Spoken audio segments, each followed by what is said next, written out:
नमस्कार, आप सबका स्वागत है एक बार फिर हमारे हेल्थ पॉडकास्ट में। और आज हमारे साथ जुड़े हैं डॉक्टर प्रीति छाबड़ा मैम, जो कि सीनियर आयुर्वेदिक कंसल्टेंट हैं सर गंगाराम हॉस्पिटल दिल्ली में, और राष्ट्रीय आयुर्वेद विद्यापीठ गुरु भी हैं। और आज हम उनका स्वागत करते हैं। मैम, स्वागत है नमस्कार। आपका हमारे हेल्थ पॉडकास्ट में। Thank you. और ये हमारे सौभाग्य हैं कि आप आज यहाँ पे हमें थैंक यू। ये ध्यान देने आए हैं। मैम, मैं पूछना चाहूँगा कि ये अग्निकर्मा क्या है? अग्निकर्म एक बहुत अच्छी मोडालिटी है आयुर्वेद में एंड ये बहुत एक यूनिक प्रोसीजर है। इसको हम इंटेंशनल हीट बर्न थेरेपी कह सकते हैं और अग्नि के संयोग से जो भी काम किया जाता है, प्रत्यक्ष रूप से या परोक्ष रूप से जो भी काम किया जाता है पेशेंट के बेनिफिट के लिए, स्पेसिफिकली ये पेन मैनेजमेंट का एक बहुत अच्छा तरीका है आयुर्वेद में जिसको हम अपनाते हैं। तो इसको हमें चूज़ करना है पेशेंट्स को कि किन को अग्निकर्म करना है। जी मैम। हाँ तो जी। मैम, किन किन पेशेंट्स में, उन किन कंडीशंस में अग्निकर्मा करना चाहिए? देखिए, एक बहुत वर्सेटाइल थेरेपी है। इनिशियली हम इसको अप्लाई करते थे मस्कुलोस्केलेटल डिसऑर्डर्स में, जॉइंट्स डिसऑर्डर में, बट अब ये हम कॉस्मेटोलॉजी में भी यूज़ करते हैं। जी। जैसे आपके वॉर्ट्स हो गए, स्मॉल सिस्ट हो गई, फिर उसके बाद कुछ स्किन कंडीशंस हैं उनमें करते हैं, हम चिप रोग में करते हैं। मतलब बहुत सारा इसका जो दायरा है वो बहुत व्यापक हो गया है। जी। बट यस, अग्निकर्म मस्कुलोस्केलेटल डिसऑर्डर्स में पेन मैनेजमेंट में एक बहुत ही उत्तम विधा है। जी मैम। मैम, क्या ये अग्निकर्मा पेनफुल होता है? पेनफुल होता है बट ये बियरेबल पेन है एंड जी। मोमेंटरीली होता है। उसके लिए हमें पेशेंट को पहले काउंसिल करना होता है और अच्छी तरह काउंसिल किया हुआ पेशेंट कभी पेन नहीं कहता। फर्स्ट जी। सेशन में उसको डेफिनेटली थोड़ी एप्रीहेंशन होती है, थोड़ा जी। भय होता है, डर होता है, बट इवेंचुअली उसको द पेशेंट कम्स हिमसेल्फ और हर सेल्फ, वो रेडी होता है एंड बहुत इजीली कंप्लायबल थेरेपी है ये। जी मैम। और मैम, ये बेसिकली पर्टिकुलरली कितना सेशन लेता है, मतलब कितना टाइमिंग्स लेता है अग्निकर्मा? ये डिपेंड करता है कि आपका जो रोग है वो कितना गंभीर है जी। और कितनी उसकी इंटेंसिटी है, उसके अकॉर्डिंग है। कई बार तो जैसे हम कैल्केनियल स्पर में करते हैं, जी। कई बार फर्स्ट सेशन के बाद ही पेशेंट को लगता है कि I am relieved, I don't want any more sessions. First session में ही? फर्स्ट सेशन में, यस। जी। और कई बार ऐसे होता है, patient to patient actually vary करती है रिजल्ट्स। कई बार ऐसा होता है कि हमें 3-4 सेशंस भी एक पर्टिकुलर कंडीशन के लिए देने पड़ते हैं, पर रिलीफ तो डेफिनेटली फर्स्ट सेशन में ही मिलता है। It can be 20%, it can be 70%, okay. But relief तो फर्स्ट सेशन में ही पेशेंट को मिलता है। Right ma'am. और मैम, कौन कौन सी ऐसी व्याधियां हैं जिनमें अग्निकर्मा नहीं करना चाहिए? जितनी भी पित्त विकार हैं, पित्त प्रकृति हैं, ग्रीष्म में और जब हमारा स्वभाव से पित्त प्रकोप होता है जी। तब ये नहीं की जाती हैं।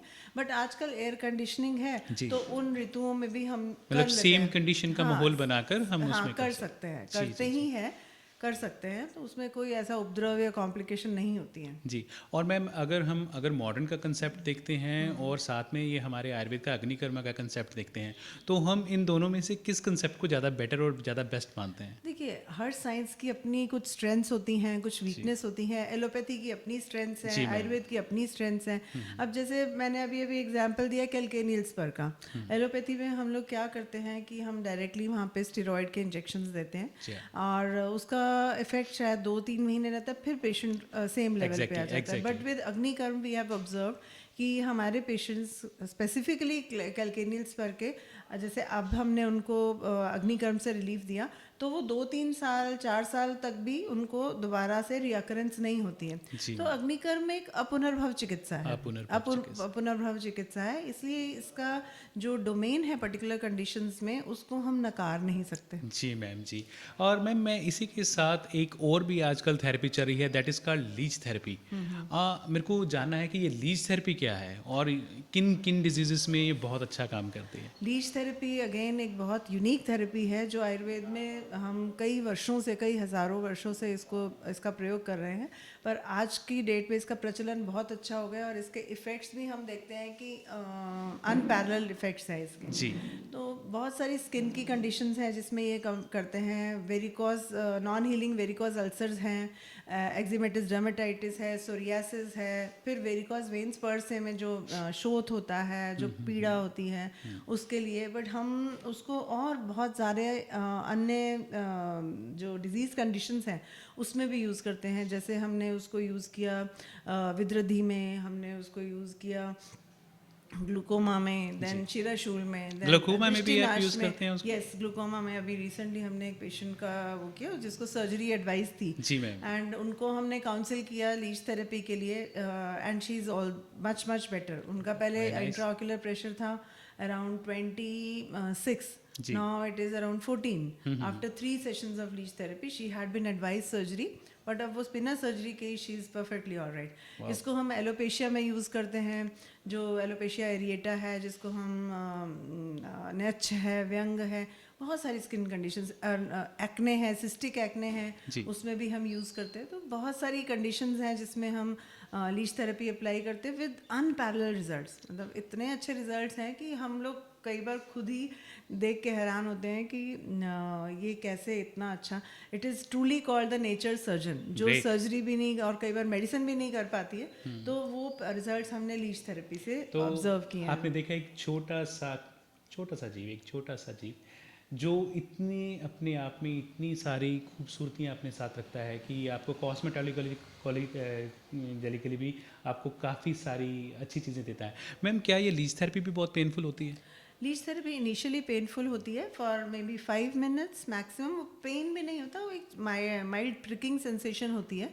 बहुत सारे लोग ऑलरेडी करवा चुके होते हैं बाहर से, तो उनको हमें काउंसिल करने की भी ज़रूरत नहीं पड़ती है, या सुन चुके होते हैं इसके बारे में। It is not very painful, क्योंकि आफ्टर फ्यू मिनट्स वो जो लीच में के सलाइवा में एक सब्सटेंस होता है जो लोकल एरिया को पूरा एनेस्थेटाइज कर देता है, तो उसके बाद वो पेन महसूस ही नहीं होता। मतलब तो नेचुरली एनेस्थेटाइज कर देते हैं। नेचुरली एनेस्थेटाइज कर देता है। And Leach does not only सक ब्लड, वो हमें ऐसे लगता है कि ब्लड सकर है और ब्लड सक कर रही है, but at the same time वो हंड्रेड्स ऑफ एंजाइम्स हमारे ब्लड स्ट्रीम में पंप करती है, जिसकी वजह से हमें मेटाबॉलिक रिजल्ट्स भी मिलते हैं और मेटाबॉलिज्म का बहुत अच्छा पॉजिटिव इफेक्ट पड़ता है उसका। राइट। और मैम, क्या ये भी मतलब कितना सेशन लेता है, कितना टाइमिंग लेता है, कितना टाइम? ये भी डिपेंड करता है। जैसे हम फेशियल एक्ने हैं उसमें 2 से 3 सेशंस में ही बहुत अच्छा रिस्पांस मिलता है, बट नॉन हीलिंग अल्सर है उसमें 6-7 सेशंस भी हमें देने पड़ते हैं, या फिर मेंटेनेंस के लिए हमें वेरिकोज वेन्स में 8 से 10 सेशंस भी देने पड़ते हैं। तो this varies from person to person and clinical condition के अकॉर्डिंग भी ये वेरी करता है। कहीं मैम मैंने एक आर्टिकल पढ़ा था, इसमें एक डेविल ब्लड मास्क भी ये ब्यूटी के लिए इसको लगाते हैं। क्या ये सच है बात? ये सच है। एक्चुअली क्या है, हॉलीवुड में एक बहुत आजकल फैशन है कि एक वेम्पायर फेशियल बोलते हैं इसको। जी, exactly. तो उसमें क्या है कि पेशेंट का हम लीच थेरेपी करते हैं और लीच जो ब्लड वॉमिट करती है उसका एक मास्क हम फेस पे लगाते हैं। हम भी अपने यहाँ पे ऑन डिमांड पेशेंट्स का करते हैं। तो that is anti wrinkle effect. ऐसा रिसर्च हुआ है कि उसका बोटॉक्स लाइक इफेक्ट है। तो यस, तो हॉलीवुड स्टार्स आजकल नॉर्मल फेशियल्स के को सब्स्टिट्यूट कर रहे हैं ये लीच फेशियल या vampire facial, and it has definitely anti wrinkle effect also. Nice. Alright ma'am, एक मेरा और क्वेश्चन है कि क्या ये लीच थेरेपी के कुछ साइड इफ़ेक्ट्स भी होते हैं क्या? लीच थेरेपी के साइड इफ़ेक्ट्स होते हैं, हमने भी ऑब्जर्व किए हैं कुछ एक पेशेंट्स पे। बहुत ड्रास्टिक साइड इफ़ेक्ट्स नहीं हैं, बट होते हैं यस। अगर आपने पहले प्रॉपरली पेशेंट को इन्वेस्टिगेट नहीं किया, जैसे अगर पेशेंट डायबिटिक है और उसका जो कोएगुलेशन प्रोफाइल है वो डिस्टर्ब्ड है, या पेशेंट एनीमिक है, तो कुछ एक साइड इफ़ेक्ट्स होते हैं। यस, एलर्जिक रिएक्शंस भी होते हैं, क्योंकि किसी भी प्रोटीन से किसी भी व्यक्ति को एलर्जी हो सकती है। जैसा कि मैंने बताया कि जो उसके केमिकल्स ब्लड स्ट्रीम में इंजेक्ट होते हैं, तो that can cause allergic reactions. तो वो एलर्जिक रिएक्शंस जो हैं वो एक बहुत बड़ा एक साइड इफ़ेक्ट है, बट वो हम उसको मैनेज कर लेते हैं। आयुर्वेद की जो औषधियाँ हैं, शमन औषधियों से ही वो बहुत अच्छे से इफ़ेक्टिवली मैनेज हो जाता है। तो यू मीन टू से कि मैम ये जो हमारी लीचीज होती हैं ये विषैली भी होती हैं? ये इसकी वेराइटीज़ होती हैं, बट जो हम यूज़ करते हैं practically they are all medicinal leeches. तो हिरुडिना मेडिसिनालिसिस एक वेराइटी है, उसी को हम ये थेरेपेटिक यूज़ के लिए यूज़ करते हैं। पॉइजनस लीचेस हम यूज़ नहीं करते हैं। लेकिन फिर भी विदाउट पॉइजनस लीचेस करने के बाद भी कुछ ना कुछ इन्फेक्शन होने के चांस हो सकते हैं। रिएक्शंस हो सकते हैं, होते भी हैं, बट वो इतने कॉमन नहीं है। You can say may be 1 in 250 cases, 300 cases. और ऐसा भी देखा गया है कि एक ही पेशेंट को जैसे हमने 4 बार लीच थेरेपी की, it was very well complied, उसमें कोई भी प्रॉब्लम नहीं होती। बट 6 सेशन जब हम करते हैं सेम सेट ऑफ लीचेस से या सेम फैमिली ऑफ लीचेस से या जो सेम हमने स्टॉक लिया है सेम स्टॉक ऑफ लीचेस से, तो रिएक्शन देखा है, ऐसा भी हमने ऑब्जर्व किया है। मैम कुछ पेशेंट्स की क्वारीज होती हैं, कुछ उनके मिथ्स भी हैं कि लाइक जो लीचीज होती हैं वो कुछ इसलिए भी लीच थेरेपी नहीं करवाते कि उनको लगता है कि ये लीच ने पहले किसी का ब्लड सक किया होगा। ये क्या ये सच है कि किसी की लीच किसी को लग जाती है? नहीं, लग तो जाती है, बट ये अगेंस्ट मेडिकल एथिक्स है। हम लोग जो लीच थेरेपी परफॉर्म करते हैं अपने पेशेंट्स के लिए, वो हम अलग जार्स में, लेबल्ड जार्स में, with date, with patient's UHID and patient's name, हम इस तरह से लीचेस स्टोर करते हैं। तो कभी भी एक पेशेंट की लीच हम दूसरे को नहीं यूज़ करते। जैसे हम एक सिरिंज से सभी पेशेंट्स को इंजेक्शन नहीं लगाते, Exactly. उसी तरह से हम एक सेट ऑफ लीचेस सभी पेशेंट्स को अप्लाई नहीं करते।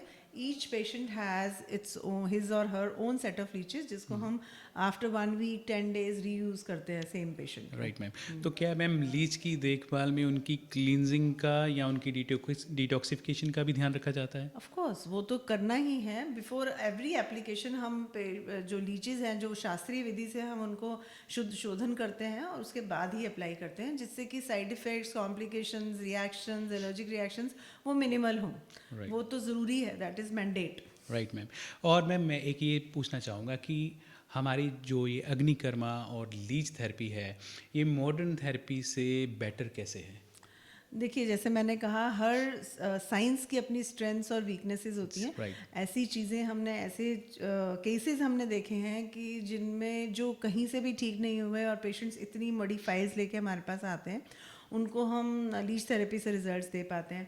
सो मच सो कि allopathic science has also started accepting the fact कि जो लीच कर सकती है वो शायद कोई और नहीं कर सकता। हमारे यहाँ देखा गया है कि दिल्ली में ऑलमोस्ट सभी बड़े हॉस्पिटल्स की प्लास्टिक सर्जरी डिपार्टमेंट में leeches are used for decongestion post surgical grafts. तो जो ग्राफ्ट रिजेक्शन का इंसिडेंस है वो लीच थेरेपी यूज करने के बाद कम हो गया। तो time has come when the sciences need to integrate, जिससे कि हम मैक्सिमम बेनिफिट जो है वो पेशेंट को दे सकें। तो मैंने जैसे कहा कि कुछ चीज़ें ऐसी हैं जो वहाँ पर लाइलाज हैं, तो हमें हमारे पास वहाँ से रेफ़र होके आते हैं पेशेंट्स, परेशान होके आते हैं। कुछ चीज़ें यहाँ पर ऐसी होती हैं जिनका हमारे पास, जैसे सर्जिकली करेक्टेड डिजीज़ हैं, उनमें हम नहीं इतने सिद्ध हस्त अभी, या फिर हमने उसको रिवाइव नहीं किया अपनी सर्जिकल टेक्निक्स को अभी तक उस लेवल पे जिस लेवल पे एलोपैथिक साइंस आज है। तो in the process of development हम देखते हैं कि जो कंडीशंस स्पेसिफिक हैं, पर्टिकुलर हैं, वहाँ पर हमें आयुर्वेद के लीच थेरेपी से बहुत अच्छा रिस्पांस मिलता है, अग्निकर्म से बहुत अच्छा रिस्पांस मिलता है।